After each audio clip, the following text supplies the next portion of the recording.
Hello दोस्तों, कैसे हैं आप सभी। मैं मनदीप स्वागत करता हूं आपका हमारे YouTube channel study with Mandeep में।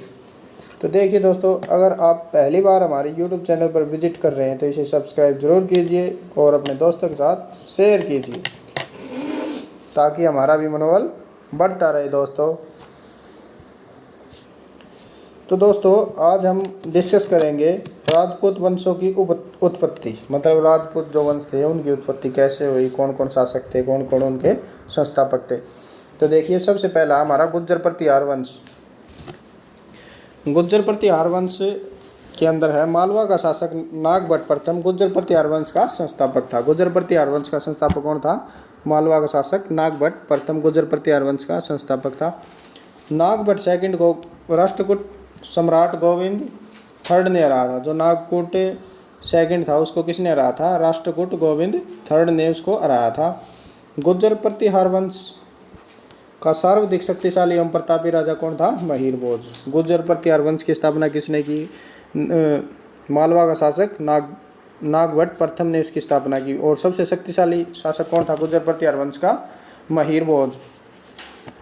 महिर भोज ने अपनी राजधानी कन्नौज बनाई।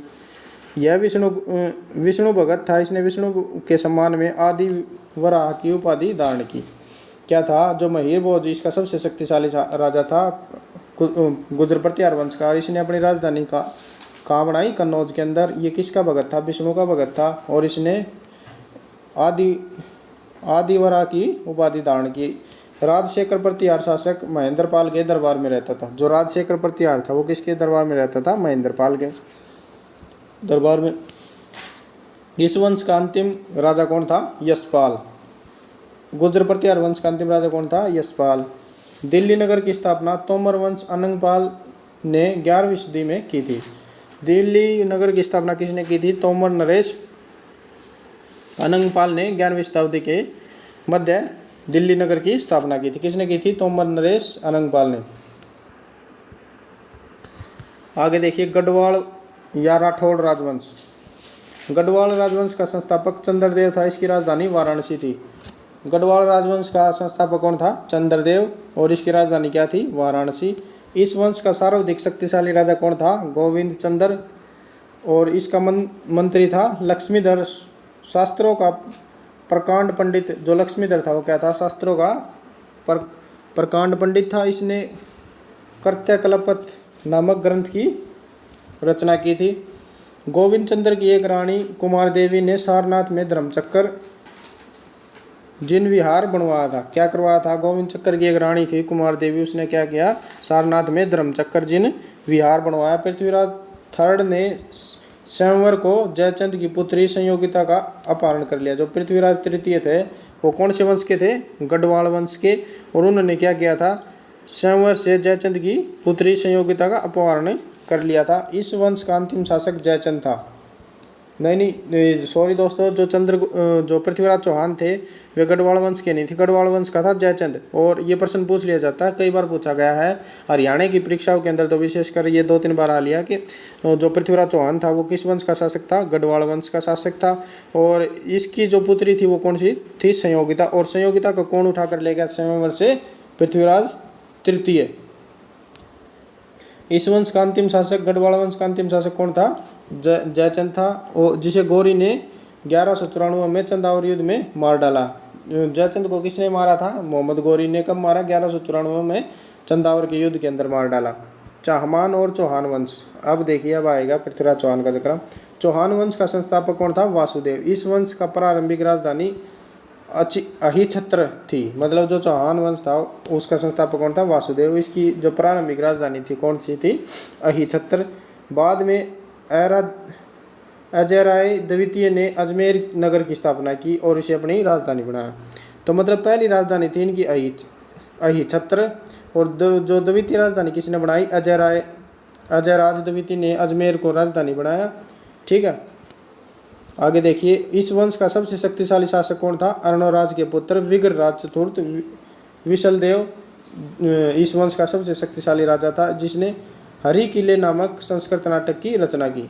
मतलब जो चाहमान वंश था उसका सबसे शक्तिशाली राजा कौन था? विग्रराज चतुर्थ था।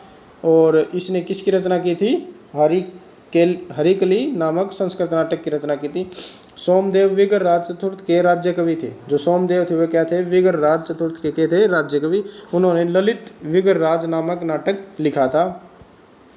2.5 दिन का झोपड़ा नामक मस्जिद शुरू में विगर राज चतुर्थ द्वारा निर्मित एक विद्यालय था। जो 2.5 दिन का जो झोपड़ा है वो स्टार्ट में क्या था? एक विद्यालय था। और किसके द्वारा निर्मित था? विगर राज चतुर्थ ने इसका निर्माण करवाया था। और ये जब क्या था? 2.5 दिन का झोपड़ा। पृथ्वीराज तृतीय ने इस वंश का अंतिम शासक था। जो पृथ्वीराज तृतीय था वो गढ़वाल वंश का अंतिम शासक था। चंद्रबरदाई पृथ्वीराज तृतीय का राज्य कवि था, जिसकी रचना पृथ्वीराज रासो थी। मतलब गढ़वाल वंश का जो अंतिम राजा था वो कौन था? पृथ्वीराज तृतीय। और इस वंश का अंतिम राजा कौन था? पृथ्वीराज तृतीय। और चंद्रबरदाई जो था वो पृथ्वीराज का दरबारी कवि था, जिसने क्या लिखी थी? पृथ्वीराज रासो। और रणथंभौर में के जैन मंदिर का शिखर पृथ्वीराज चौहान ने बनवाया था। जो रणथंभौर का जैन मंदिर है उसका शिखर किसने बनवाया था? पृथ्वीराज तृतीय ने बनवाया था। तराइन का युद्ध 1191 में हुआ था, जिसे पृथ्वीराज चौहान की विजय हुई थी और मोहम्मद गौरी की हार हुई थी।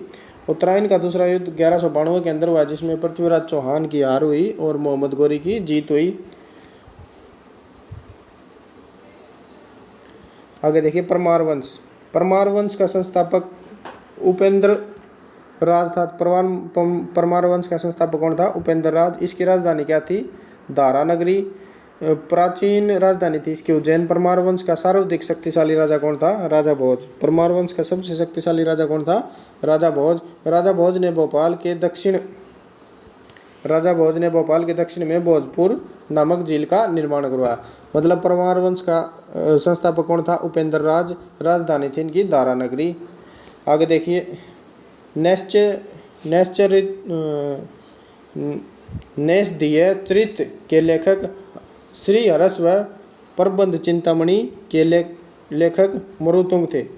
राजा भोज के चिकित्सा, गणित व व्याकरण पर अनेक ग्रंथ लिखे गए। राजा भोज के किस पर? चिकित्सा। राजा भोज ने किस पर मतलब जो ग्रंथ लिखे हैं? चिकित्सा पर, गणित पर और व्याकरण पर। राजा भोज युक्ति कल्पत्रु के वस्तुशास्त्र के साथ साथ विविध वैज्ञानिक यंत्रों का उपयोग का उल्लेख है। मतलब जो भोजकर्त युक्ति कल्पत्रु है उनमें वस्तुशास्त्रों के साथ साथ विविध वैज्ञानिक यंत्रों के व उनके विभिन्न वैज्ञानिक यंत्रों का उपयोग का उल्लेख है। नवसाहिचरित के रचयिता पद्मगुप्त, दशरूप के रचयिता धनंजय धनिक, हलायुद्ध एवं अमित गति जैसे विद्वान वाक्यपति मंजू के दरबार में रहते थे। कविराज की उपाधि से विश्वभूत शासक था राजा भोज। राजा भोज ने किसकी उपाधि ली थी? कविराज की। भोज ने अपनी राजधानी सरस्वती मंदिर का निर्माण करवाया था। भोज ने अपनी राजधानी के अंदर कौन से मंदिर का निर्माण करवाया? सरस्वती मंदिर का। इस मंदिर के परिसर में संस्कृत विद्यालय भी खोला गया था। जो ये सरस्वती मंदिर था इसके अंदर क्या खोला गया? संस्कृत विद्यालय। राजा भोज के शासनकाल में दारा नगरी विद्या एवं विद्वानों का प्रमुख केंद्र थी। दारा नगरी क्या थी? इस वंश की राजधानी थी और उस समय ये क्या थी? विद्या और विद्वानों का केंद्र थी। इसने चित्तौड़ में त्रिभुवन नारायण मंदिर का निर्माण करवाया। राजा भोज ने क्या करवाया? चित्तौड़ के अंदर त्रिभुवन नारायण मंदिर का निर्माण भी करवाया। भोजपुर नगर की स्थापना राजा भोज ने की थी। भोजपुर नगर की स्थापना किसने की? राजा भोज ने। और परमार वंश के बाद तोमर वंश का, उसके बाद परमार वंश के बाद तोमर वंश के बाद चाहमान वंश का और अनंत 1297 ईस्वी में अलाउद्दीन खिलजी ने के सेनापति नफरत खां और उल्गू खां ने मालवा पर अधिकार कर लिया। आगे देखिए, आगे आगे चंदेल वंश। प्रतिहार साम्राज्य के पतन के बाद बुंदेलखंड की भूमि पर चंदेल वंश का स्वतंत्र राजनीतिक इतिहास प्रारंभ हुआ। बुंदेलखंड का प्राचीन नाम जैजाभुक्ति है। चंदेल का संस्थापक कौन है? नन्नूक। मतलब क्या था? जो गुर्जर प्रतिहार वंश के बाद क्या हुआ? बुंदेलखंड की भूमि पर चंदेल वंश का स्वतंत्र अधिकार आरंभ हुआ। ठीक है। चंदेल वंश का संस्थापक कौन था?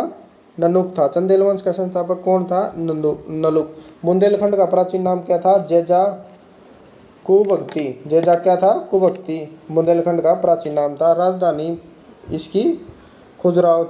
इस जो बुंदेलखंड की राजधानी, चंदेल वंश की राजधानी क्या थी? खुजराहो। प्रारंभ में इसकी राजधानी कालिंजार, राजा दाग ने अपनी राजधानी कलिंजर से खुजराहो स्थानांतरित की थी। जब सबसे पहले जो ये था चंदेल वंश, इसकी राजधानी क्या थी? कालिंजार, और राजा दंग ने इसकी राजधानी कालिंजार से खुजराहो स्थापित कर दी थी। चोल वंश का प्रथम स्वतंत्र एवं सबसे प्रतापी राजा कौन था? यशोवर्मन। जो चोल वंश का सबसे पहला और सबसे शक्तिशाली राजा कौन था? यशोवर्मन।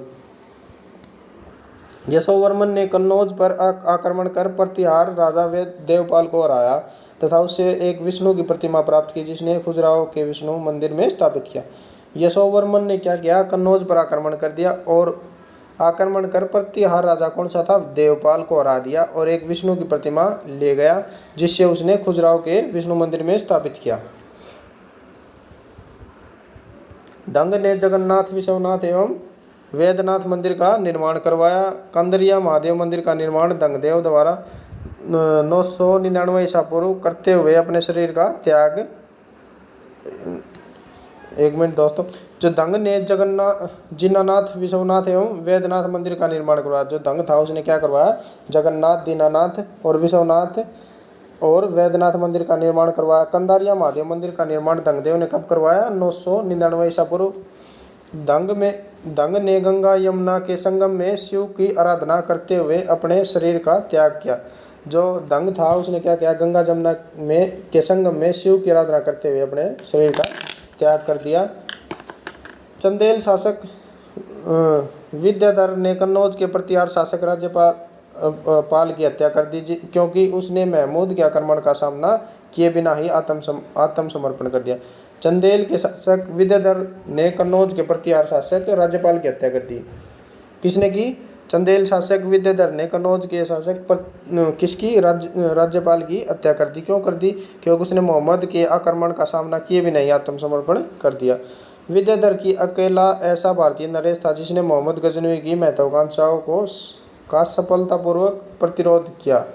मतलब जो विद्याधर था जिसने राज्यपाल की हत्या की थी, उसने क्या किया?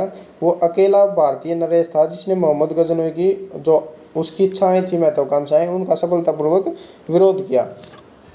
चंदेल शासक कीर्तिमान की राज्यसभा में रहने वाला कृष्ण मिश्र ने प्रबोध चंद्रोदय की रचना की थी। मतलब जो चंदेल शासक कीर्तिवर्मन की राज्यसभा के अंदर रहने वाला कौन था? कृष्ण मिश्र ने किसकी रचना की थी? प्रबोध चंद्रोदय की रचना की। उन्होंने महोबा के समीप कीर्तिसागर नामक जलाशय का निर्माण करवाया। कहाँ करवाया? महोबा के समीप कीर्तिसागर नामक जलाशय का निर्माण करवाया। अल्लाह उल नामक दो सेनानायक परमवीर देव के दरबार में रहते थे। अल्लाह उदल नामक दो सेनानायक कहाँ रहते थे? परमदीद्रवेव के दरबार में रहते थे, जिन्होंने पृथ्वीराज चौहान के साथ युद्ध करते हुए अपनी जान गंवाई थी। चंदेल वंश का अंतिम शासक परमदीद्रदेव ने 1202 ईस्वी में कुतुबुद्दीन ऐबक की अधीनता स्वीकार कर ली। इस पर उसके मंत्री जयदेव ने उसकी हत्या कर दी। आगे देखिए, सोलंकी वंश अथवा गुजरात के चालुक्य शासक। सोलंकी वंश का संस्थापक कौन था? मूलराज प्रथम, जिसकी राजधानी अनहिलवाड़ थी। मतलब जो सोलंकी वंश का संस्थापक कौन था? मूलराज प्रथम, उसकी राजधानी कौन थी? अनहिलवाड़। मूलराज प्रथम शैव धर्म का अनुयायी था। मूलराज प्रथम क्या था? शैव धर्म का अनुयायी था। भीम प्रथम के शासनकाल में महमूद गजनवी ने सोमनाथ के मंदिर पर आक्रमण किया। भीम प्रथम के शासनकाल में क्या हुआ? महमूद गजनवी ने सोमनाथ के मंदिर पर आक्रमण कर दिया। भीम प्रथम के समंत विमल ने आबू पर्वत पर दिलवाड़ा का प्रसिद्ध जैन मंदिर बनवाया। जो भीम प्रथम के सामंत विमल थे, उन्होंने क्या किया कि आबू पर्वत पर दिलवाड़ा जैन मंदिर बनवाया। मतलब दिलवाड़ा का जैन मंदिर किसने बनवाया? भीम प्रथम के सामंत विमल ने। सोलंकी वंश का प्रथम शक्तिशाली राजा कौन था? जयसिंह सिद्धराज। प्रसिद्ध जैन विद्वान हेमचंद्र जयसिंह सिद्धराज के दरबार में रहता था। जो प्रसिद्ध विद्वान हेमचंद्र था वो किसके दरबार में रहता था? जयसिंह सिद्धराज के दरबार में रहता था। माउंट आबू पर्वत पर एक मंडप बनाकर जयसिंह सिद्धराज ने अपने 7 पूर्वजों की गजारोही मूर्तियों की स्थापना की। मतलब माउंट आबू पर्वत पर एक मंडप बनाकर जयसिंह ने क्या किया, जयसिंह सिद्धराज ने अपने जितने भी पूर्वज थे उनकी गजारोही मूर्तियों की स्थापना की। मोढेरा के सूर्य मंदिर का निर्माण सोलंकी राजाओं के शासनकाल में हुआ था। जो मोढेरा है उसके जो सूर्य मंदिर है उसका निर्माण कब हुआ था, सोलंकी राजाओं के शासनकाल के अंदर हुआ था। सिद्धपुर रुद्र महाकाल के मंदिर का निर्माण जयसिंह सिद्धराज ने करवाया था। जो सिद्धपुर रुद्र महाकाल मंदिर है उसका निर्माण किसने करवाया था, जयसिंह सिद्धराज ने करवाया था। सोलंकी शासक कुमारपाल जैन मतानुयायी था। मतलब कि जैन धर्म को मानने वाला था। सोलंकी शासक कुमारपाल वह जैन धर्म के अंतिम राजकीय प्रवर्तक के रूप में प्रसिद्ध हुआ। जो कुमारपाल था वो जैन धर्म के अंतिम राजकीय प्रवर्तक के रूप में प्रसिद्ध हुआ। सोलंकी वंश का अंतिम शासक कौन था, भीम द्वितीय। सोलंकी वंश का अंतिम शासक कौन था, भीम द्वितीय। और भीम सेकंड के एक सामंत लवण प्रसाद ने गुजरात के बघेल वंश की स्थापना की। मतलब भीम सेकंड के सामंत था कौन, लवण प्रसाद, जिसने गुजरात के बघेल वंश की स्थापना की। कौन बघेल वंश की स्थापना किसने की थी, लवण प्रसाद ने। और लवण प्रसाद कौन था, सोलंकी भीम सेकंड का सामंत था। बघेल वंश का कर्ण सेकंड गुजरात का अंतिम हिंदू शासक था जिसने अलाउद्दीन खिलजी की सेनाओं का मुकाबला किया। मतलब जो बघेल वंश का कर्ण सेकंड गुजरात का अंतिम हिंदू शासक था जिसने अलाउद्दीन खिलजी की सेनाओं का मुकाबला किया था। आगे देखिए कलचुरी चेंदी राजवंश। कलचुरी चेंदी राजवंश का संस्थापक कोकल था। इसकी राजधानी त्रिपुरी थी। मतलब कलचुरी चेंदी जो वंश था उसका संस्थापक कौन था, कोकल। और इसकी राजधानी क्या थी, त्रिपुरी। कलचुरी वंश का एक शक्तिशाली शासक गंगदेव था। जो कलचुरी वंश है उसका एक शक्तिशाली शासक कौन था, गंगदेव, जिसने विक्रमादित्य की उपाधि धारण की। पूर्व मध्यकाल में सवर्ण सिक्कों के विलुप्त हो जाने के पश्चात उन्होंने सर्वप्रथम इससे आरंभ करवाया। क्या था, कलचुरी वंश का शक्तिशाली शासक कौन था, गांगेयदेव, जिसने विक्रमादित्य की उपाधि धारण कर ली थी। पूर्व मध्यकाल में सवर्ण सिक्कों के विलुप्त हो जाने के पश्चात उन्होंने सर्वप्रथम इसे आरंभ किया। कलचुरी वंश का सबसे महान शासक कर्णदेव था जिसने कलिंग पर विजय प्राप्त की और त्रिलिंगाधिपति की उपाधि धारण की। क्या था, जो कलचुरी वंश का जो महान शासक कौन था, कर्णदेव, जिसने कलिंग पर विजय प्राप्त की और उसके बाद क्या किया उसने, उसके बाद त्रिलिंगाधिपति की उपाधि धारण की। प्रसिद्ध कवि राजशेखर कलचुरी के दरबार में रहते थे। जो कवि था राजशेखर वो किसके दरबार में रहता था, कलचुरी के दरबार में रहता था। आगे है सिसोदिया वंश। सिसोदिया वंश के शासक अपने पूर्व सूर्यवंशी कहते थे। मतलब जो सिसोदिया वंश था उसके शासक अपने आप को क्या कहते थे, सूर्यवंशी कहते थे, जो मेवाड़ पर शासन करते थे। मेवाड़ की राजधानी क्या थी, चित्तौड़। सिसोदिया वंश के जो शासक अपने आप को क्या कहते थे, सूर्यवंशी, जो मेवाड़ पर शासन करते थे। मेवाड़ की राजधानी क्या थी, चित्तौड़। अपनी विजयों के उपलक्ष्य में विजय स्तंभ का निर्माण राणा कुंभा ने चित्तौड़ में करवाया था। अपनी विजय के उपलक्ष्य में विजय स्तंभ का निर्माण किसने करवाया, राणा कुंभा ने चित्तौड़ में करवाया था। खतौली का युद्ध 1518 में राणा सांगा एवं इब्राहिम लोधी के बीच हुआ था। खतौली का युद्ध कहाँ हुआ, खतौली का युद्ध 1518 ईस्वी में राणा सांगा एवं इब्राहिम लोधी के बीच हुआ था। तो देखिए दोस्तों, ये था हमारा आज का राजपूत वंशों का उदय का लेक्चर। तो लगातार हमारे YouTube चैनल से जुड़े रहने के लिए study with Mandeep YouTube channel को सब्सक्राइब कीजिए, अपने दोस्तों के साथ शेयर कीजिए ताकि हमारा भी मनोबल बढ़ता रहे। दोस्तों, जय हिंद, जय भारत।